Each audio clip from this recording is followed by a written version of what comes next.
Hello and welcome सभी का। आज हम लोग बात करेंगे इलेक्ट्रोलाइटिक सेल के ऊपर। पहले हम लोग बात कर चुके हैं इलेक्ट्रोकेमिकल सेल के ऊपर। आज दूसरे टाइप का सेल है जो कि मेरा इलेक्ट्रोलाइटिक सेल है। तो इलेक्ट्रोलाइटिक सेल में बेसिकली इलेक्ट्रोलाइसिस होता है।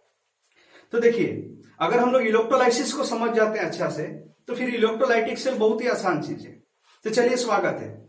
समय नष्ट ना करते हुए पहले हम लोग सीखते हैं इलेक्ट्रोलाइसिस क्या है, इलेक्ट्रोलाइसिस का रूल क्या है, पूरा डिटेल में इसको जानते हैं। जैसे हम लोग इलेक्ट्रोलाइसिस को समझ जाएंगे, फिर हम लोग बात करेंगे इलेक्ट्रोलाइटिक सेल के ऊपर। तो चलिए, इलेक्ट्रोलाइसिस को सीखने से पहले आप याद रखिएगा, इलेक्ट्रोड दो टाइप का होता है, इनर्ट इलेक्ट्रोड और रिएक्टिव इलेक्ट्रोड। यूं तो इलेक्ट्रोड का और भी टाइप्स है, लेकिन आपको सिर्फ दो टाइप के इलेक्ट्रोड चाहिए, इनर्ट इलेक्ट्रोड और रिएक्टिव इलेक्ट्रोड। तो पहले हम लोग बात कर लेते हैं इनर्ट इलेक्ट्रोड। इनर्ट इलेक्ट्रोड क्या है? वैसा इलेक्ट्रोड जो इलेक्ट्रोलाइसिस के दौरान केमिकली इनर्ट रहेगा, उसे हम लोग बोलेंगे इनर्ट इलेक्ट्रोड। एग्जांपल जैसे आपका प्लेटिनियम इलेक्ट्रोड है, ग्राफाइट इलेक्ट्रोड है, ठीक है। उसी तरह से रिएक्टिव इलेक्ट्रोड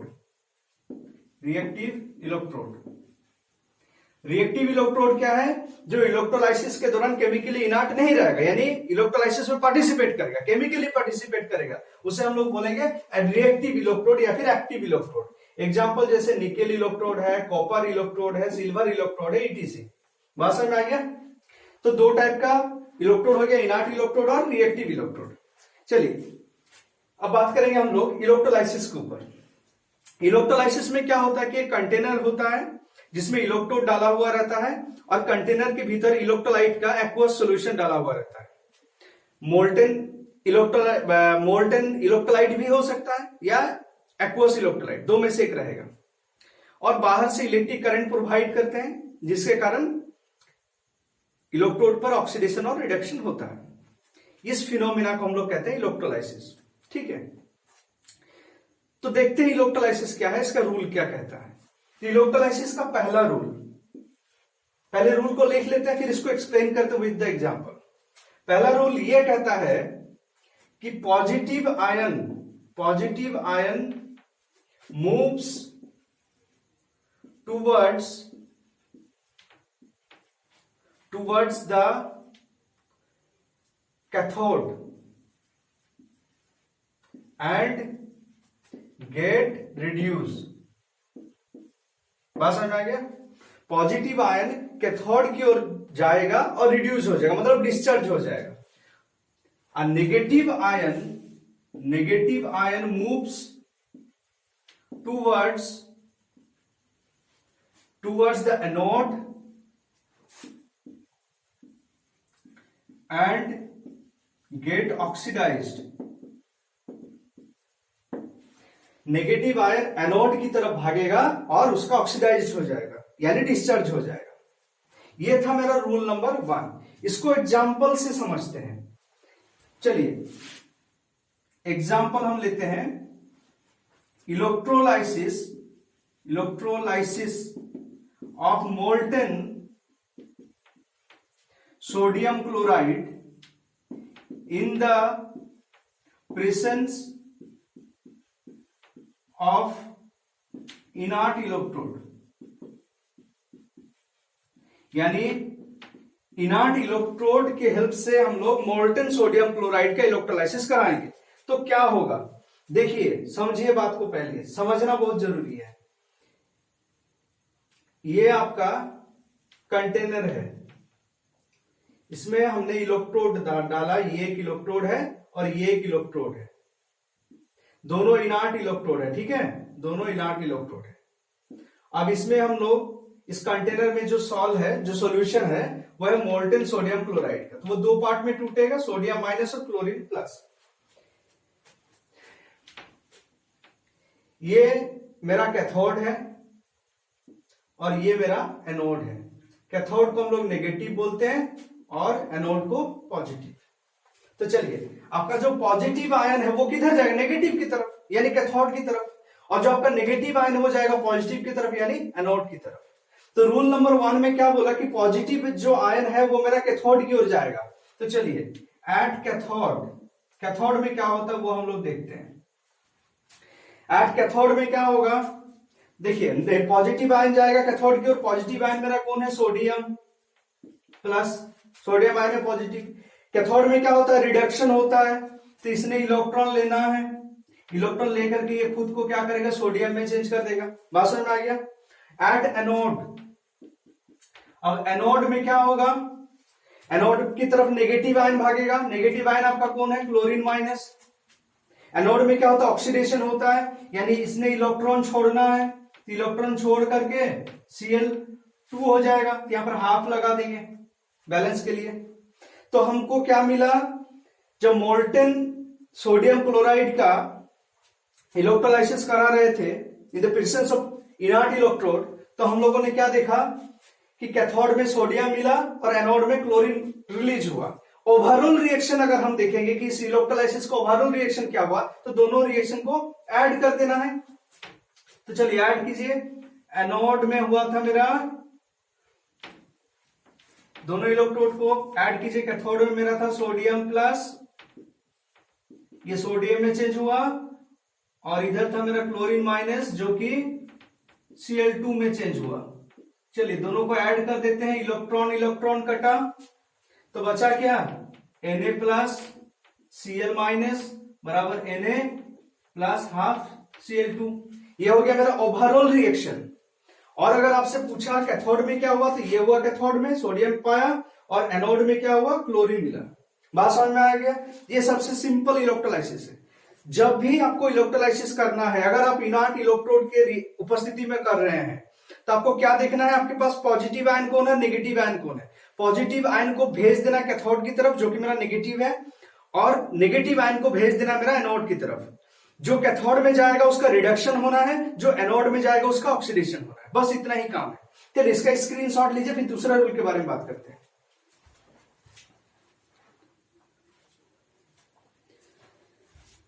चलिए इसको मिटाते हैं।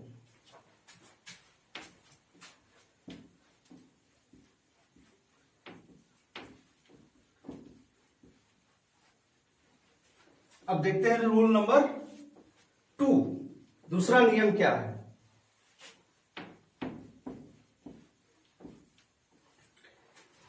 रूल नंबर 2, अगर आपके पास एक से अधिक पॉजिटिव है और एक से अधिक नेगेटिव है, तब क्या होगा।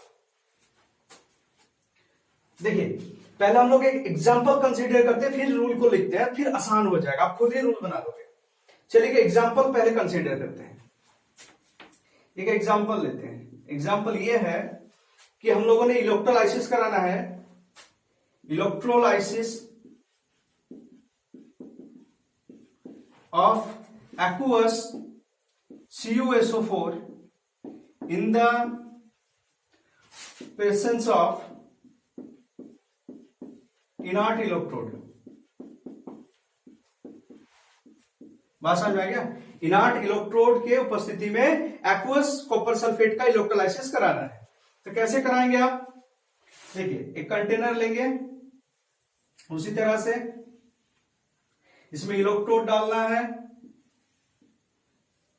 2 इलेक्ट्रोड रहेगा मेरा, 2 इलेक्ट्रोड दे दिए, इसको पॉजिटिव इसको नेगेटिव लिख दिया। मतलब क्या, ये मेरा एनोड, ये मेरा कैथोड, ये मेरा एनोड, ये मेरा कैथोड।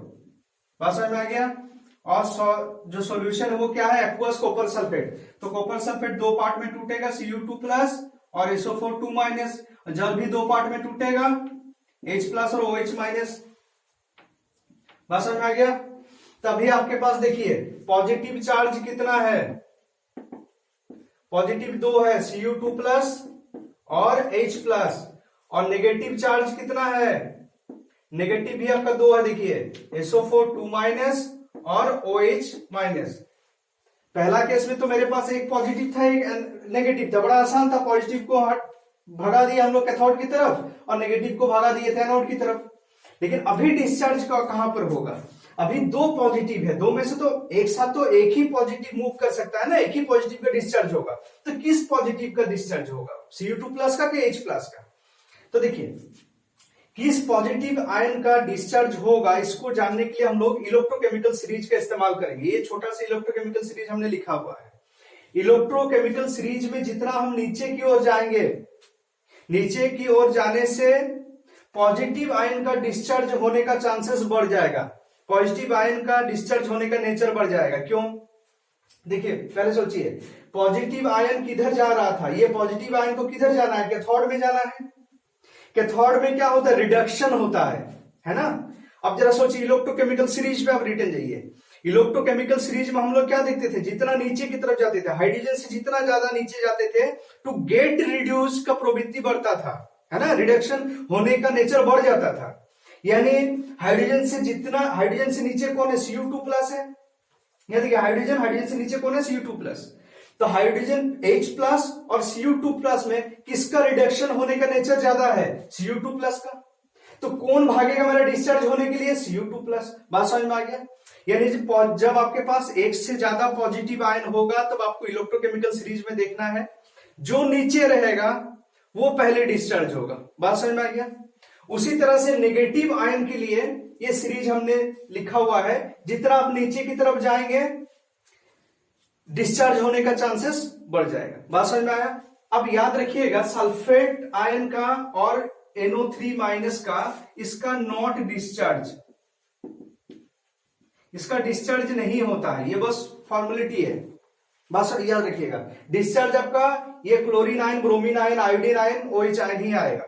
ठीक है, तो देखिए सबसे नीचे कौन है यहाँ पर, OH माइनस। तो किसका डिस्चार्ज होने का चांसेस बढ़ेगा, SO4 2 माइनस और OH माइनस में OH माइनस। बात समझ में आ गया।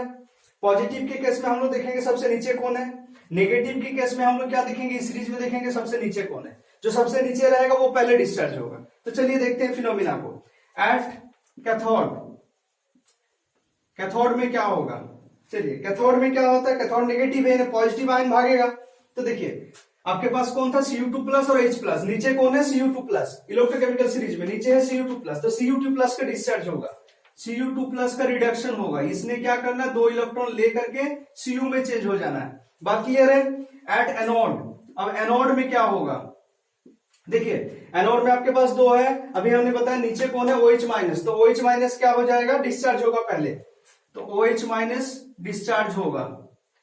ये कैसे डिस्चार्ज होता है, 2H2O plus O2 plus 4 electron, charge balance करने के लिए। ठीक है, तो यानी आपको क्या मिला, ऑक्सीजन मिला। एनोड में आपको कॉपर मिला, सॉरी कैथोड में आपको कॉपर मिला, एनोड में आपको O2 मिला। बात समझ में आ गया। जब हम लोगों ने इनर्ट इलेक्ट्रोड के उपस्थिति में कॉपर सल्फेट के एक्वस सॉल्यूशन का इलेक्ट्रोलाइसिस कराया, तो कैथोड में क्या मिला, कॉपर, और एनोड में क्या मिला, ऑक्सीजन। बात समझ में आ गया। इसको अच्छा से याद रखिए, जब एक से ज्यादा पॉजिटिव आयन होगा तब इलेक्ट्रोकेमिकल सीरीज में जो नीचे रहेगा उसका डिस्चार्ज पहले होगा। सिमिलरली अगर एक से ज्यादा नेगेटिव आयन होगा तब आपको देखना है किस कौन नीचे है, यहां पर देखना है, यहां पर देखना है कौन नीचे है। जो नीचे है सबसे नीचे कौन है, OH माइनस। इस सीरीज को आपको याद रख लेना है। ठीक है, OH माइनस नीचे, तो OH माइनस का क्या होगा, डिस्चार्ज पहले होगा। बात समझ में आ गया, क्लियर है। चलिए इसको आप स्क्रीनशॉट लीजिए, फिर तीसरा रूल पे जाते हैं।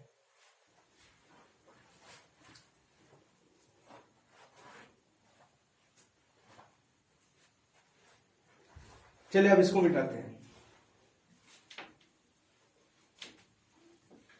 अब रूल नंबर 3, ये रूल नंबर 2 था। चलिए देखिए, रूल नंबर 3 कहता है, in case of high concentration, अगर आपका कंसेंट्रेशन बहुत हाई है, उस स्थिति में आपको इलेक्ट्रोकेमिकल सीरीज को नहीं देखना, पहले डिस्चार्ज किसका होगा किसका नहीं होगा। जिसका कंसेंट्रेशन हाई है उसी आयन का क्या होगा, डिस्चार्ज होगा। फॉर एग्जाम्पल, एक एग्जाम्पल लेते हैं, जैसे कि कोई एग्जाम्पल लेते हैं कि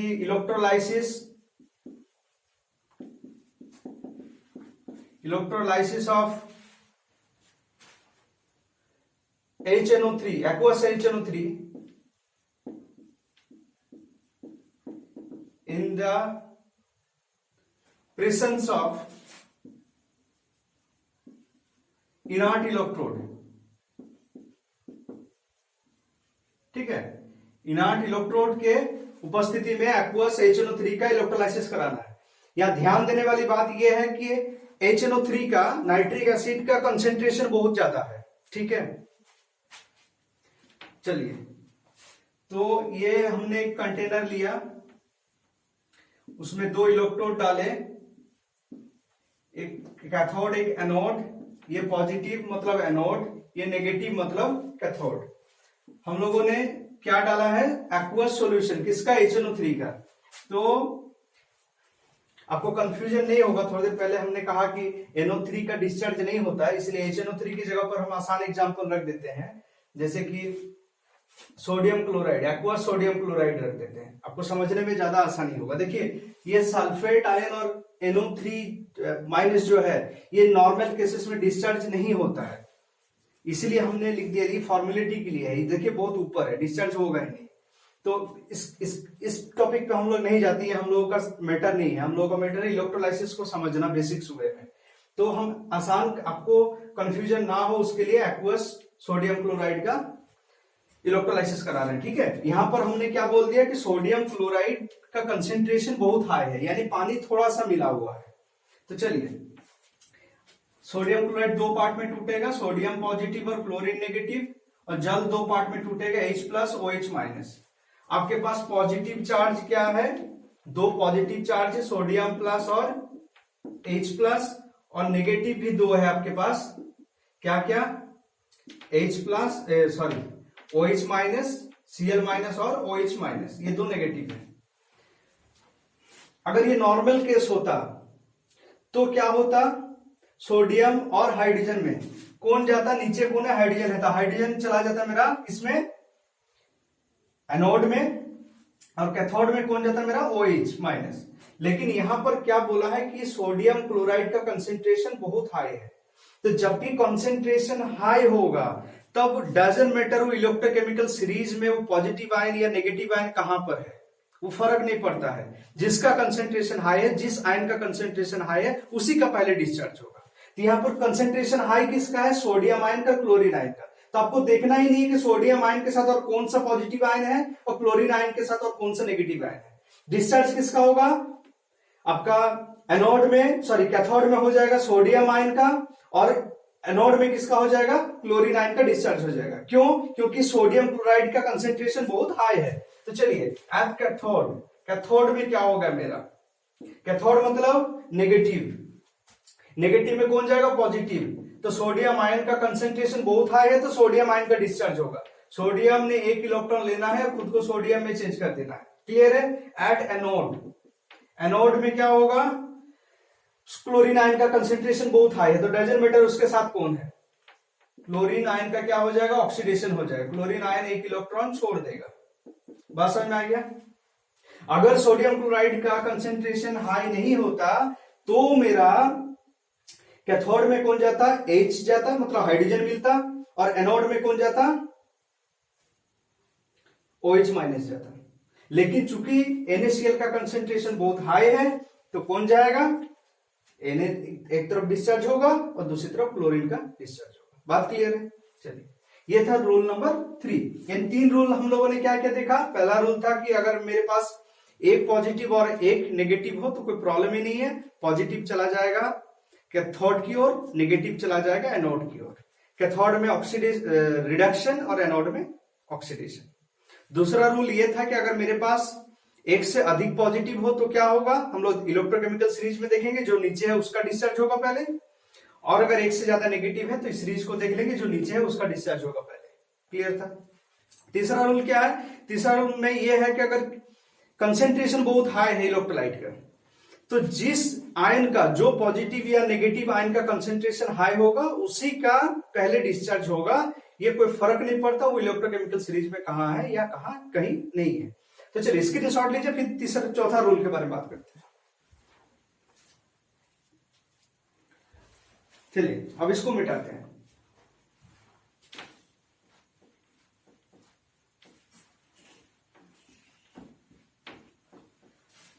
अब इसमें हम लोग देखेंगे कि अगर एक्टिव इलेक्ट्रोड इस्तेमाल हम करते हैं तो क्या होगा।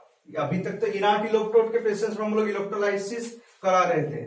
अब electrolysis in the presence of active electrode, active electrode की उपस्थिति में इलेक्ट्रोलाइसिस कराएंगे। तो चलिए एग्जांपल लेते हैं, electrolysis of copper sulphate, aqueous copper sulphate, sorry aqueous copper sulphate in the presence of Cu electrode. Cu मेरा क्या है, कॉपर इलेक्ट्रोड, क्या एक्टिव इलेक्ट्रोड है। तो चलिए कॉपर इलेक्ट्रोड की उपस्थिति में एक्वस कॉपर सल्फेट का इलेक्ट्रोलाइसिस कराना है। तो चलिए कराइए इलेक्ट्रोलाइसिस। कंटेनर लीजिए, कंटेनर ले लिया, इसमें दो इलेक्ट्रोड रहेगा, एक पॉजिटिव एक नेगेटिव। पॉजिटिव मेरा एनोड, नेगेटिव मेरा कैथोड। कॉपर सल्फेट का सॉल्यूशन डाला हुआ है, एक्वस कॉपर सल्फेट है। कॉपर सल्फेट दो पार्ट में टूटेगा, Cu2 प्लस और SO4 2 माइनस, और जल मेरा दो पार्ट में टूटेगा, H प्लस और OH माइनस। एनोड का जब हम लोग बात करेंगे तो हम लोग देखेंगे एनोड में क्या होगा। तो एनोड में नेगेटिव चार्ज डिस्चार्ज होता है। तो एनोड के पास क्या क्या है ऑप्शन, एक सल्फेट आयन है, एक हाइड्रोक्साइड आयन है, बात समझ में आ गया। और साथ ही साथ एनोड में क्या होगा, कॉपर ऑक्सीडाइज्ड होगा, किसमें, Cu2 प्लस में। तो यानी एनोड के पास तीन ऑप्शंस है। तो एनोड में क्या होगा, देखिए एनोड में ये दो छोड़ करके ये ऑक्सीडाइज्ड होगा, इलेक्ट्रॉन खुद ऑक्सीडाइज्ड हो जाएगा। Cu क्या करेगा, दो इलेक्ट्रॉन छोड़ करके Cu2 प्लस बना देगा। इसको याद रखिए। एक्टिव इलेक्ट्रोड के केस में सिर्फ डिफरेंस इतना है कि एनोड में डिफरेंस आता है, क्योंकि इलेक्ट्रोड खुद में पार्टिसिपेट करता है। तो देखिए एनोड में क्या होगा, Cu ऑक्सीडाइज्ड होगा। Cu क्या है, मेरा इलेक्ट्रोड है, तो Cu ऑक्सीडाइज्ड होगा। किसके बदले, यहां देखिए हाइड्रोक्साइड आयन के पास भी ऑप्शन था और सल्फेट आयन के पास भी ऑप्शन था, लेकिन जब इनर्ट इलेक्ट्रोड होगा तो इलेक्ट्रोड खुद क्या करेगा, ऑक्सीडाइज्ड होगा। तो Cu2 प्लस में चेंज हो जाएगा। और कैथोड में क्या होगा, देखिए कैथोड में मेरे पास क्या क्या है, Cu2 प्लस ऑलरेडी है और H प्लस है, और साथ ही साथ ऑप्शन मेरे पास क्या बचता है कि Cu इलेक्ट्रॉन छोड़ेगा। तो Cu इलेक्ट्रॉन तो छोड़ेगा नहीं, कोई भी मेटल इलेक्ट्रॉन छोड़ता नहीं है, सॉरी लेता नहीं है। कैथोड में तो रिडक्शन होता है ना, तो रिडक्शन होने के लिए इलेक्ट्रॉन लेना पड़ेगा, तो कोई मेटल इलेक्ट्रॉन लेता है क्या, नहीं लेता है। तो Cu का कोई रोल नहीं है। यहां पर जैसे रूल था उसी रूल से हम लोग काम करेंगे। H प्लस और Cu2 प्लस को देखेंगे तो किसका डिस्चार्ज होगा, Cu2 प्लस का। तो Cu2 प्लस क्या करेगा, दो इलेक्ट्रॉन लेकर के Cu में चेंज हो जाएगा। अब देखिए घटना क्या घटा, घटना ये घटा एक्टिव इलेक्ट्रोड के केस में, जब एक्वस कॉपर सल्फेट का करा रहे थे तो एनोड में Cu2 प्लस बनाया, Cu का ऑक्सीडेशन हुआ, OH माइनस का कुछ नहीं हुआ, सल्फेट आयन का कुछ नहीं हुआ। सिर्फ यही डिफरेंस है। कोई भी आप एक्टिव इलेक्ट्रोड ले लीजिए, सिर्फ एनोड में ही डिफरेंस आपको दिखेगा। एनोड में जो इलेक्ट्रोड है वो खुद ऑक्सीडाइज्ड हो जाएगा, और कैथोड एज यूजुअल जैसे था वैसा ही रहेगा। कैथोड में हम लोग रूल लगा देते हैं, Cu2 प्लस पहले जाएगा H प्लस की अपेक्षा, तो Cu2 प्लस क्या होगा, पहले रिलीज हो गया। तो मेरा क्या हुआ, देखिए सॉल्यूशन में एक साइड से क्या हो रहा था, Cu2 प्लस घट रहा था। कैथोड में देखिए Cu2 प्लस Cu में चेंज हो रहा था, Cu2 प्लस का कंसेंट्रेशन घट रहा था, और एनोड में Cu2 प्लस का कंसेंट्रेशन बढ़ रहा था। कॉपर सल्फेट का सॉल्यूशन ब्लू कलर का होता है, तो कलर मेरा कोई चेंज आएगा, कोई चेंज कलर का नहीं आएगा। क्यों कलर का चेंज नहीं आएगा, क्योंकि Cu2 प्लस का कंसेंट्रेशन घट रहा है, साथ ही साथ बढ़ भी रहा है। Cu2 प्लस आयन के कारण ही तो क्या होता है, कॉपर सल्फेट ब्लू कलर का होता है ना। तो कॉपर सल्फेट का कलर चेंज नहीं होगा। मतलब अगर हम लोग एक्टिव इलेक्ट्रोड की हेल्प से copper sulphate, aqueous copper sulphate के इलेक्ट्रोलाइसिस कराएंगे तो हम क्या देखेंगे, सॉल्यूशन का कलर में कोई चेंजेस नहीं आएगा। चलिए ये था एक्टिव इलेक्ट्रोड। उसी तरह से अगर आप सिल्वर नाइट्रेट का सिल्वर इलेक्ट्रोड की उपस्थिति में करेंगे तो क्या होगा, एनोड में सिल्वर का ऑक्सीडेशन हो जाएगा, और कैथोड में जो रूल है मेरा देख लेंगे सीरीज में, कौन नीचे, जो नीचे उसका डिस्चार्ज हो जाएगा। बात समझ में आया। ये था आपका पूरा इलेक्ट्रोलाइसिस। अब हम लोग इलेक्ट्रोलाइटिक सेल के बारे में बात करेंगे, इसको स्क्रीनशॉट लीजिए। चलिए इसको मिटाते हैं।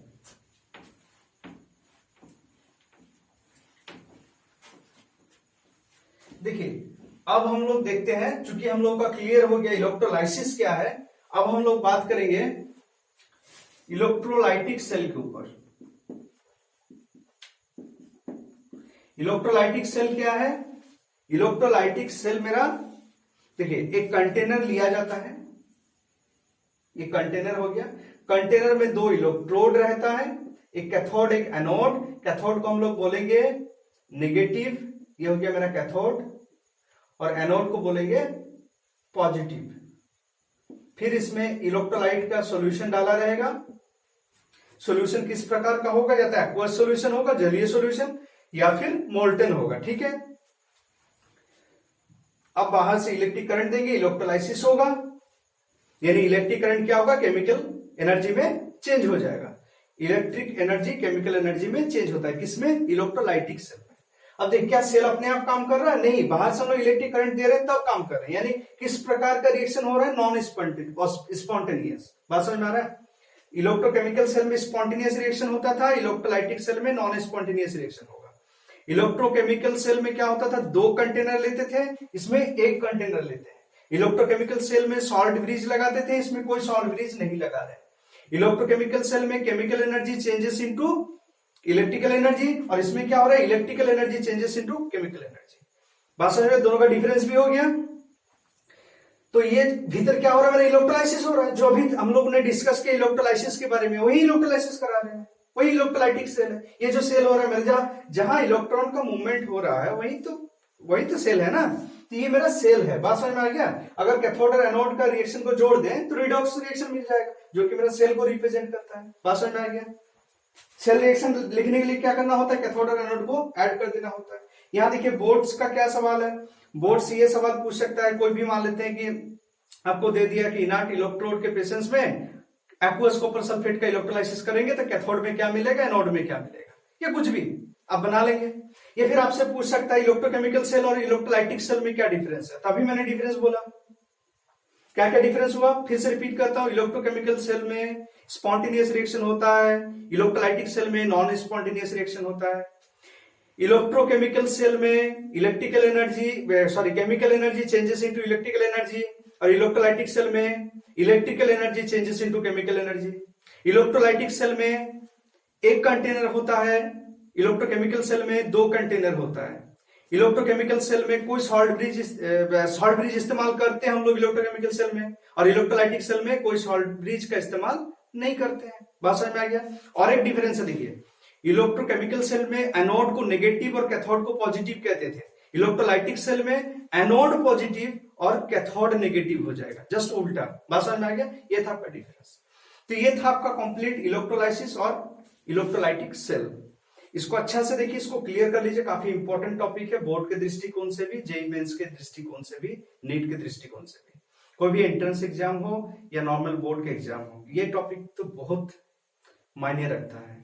इसी के ऊपर फिजिकल केमिस्ट्री खड़ा है, सारा आपका इलेक्ट्रिसिटी खड़ा है। इसके बाद आएगा फेराडे का लॉ। बेसिकली ये जो इलेक्ट्रोलाइटिक सेल है, इलेक्ट्रोलाइटिक सेल से कितना इलेक्ट्रिसिटी जनरेट हो रहा है या जो भी है, उसको हम लोग फेराडे लॉ से देखते हैं। तो नेक्स्ट वीडियो में हम लोग बात करेंगे फेराडे लॉ के ऊपर। तब तक आप इलेक्ट्रोलाइसिस को अच्छा से क्लियर कीजिए। अगर कहीं समझने में कोई दिक्कत है तो मुझे आप व्हाट्सएप कर सकते हैं। मेरा व्हाट्सएप नंबर 9693742060, ये व्हाट्सएप नंबर है, आप व्हाट्सएप कर सकते हैं। कहीं अगर कुछ क्वेरी हो, आपको कुछ पूछना है, ठीक है। तब तक एंजॉय कीजिए। Thank you.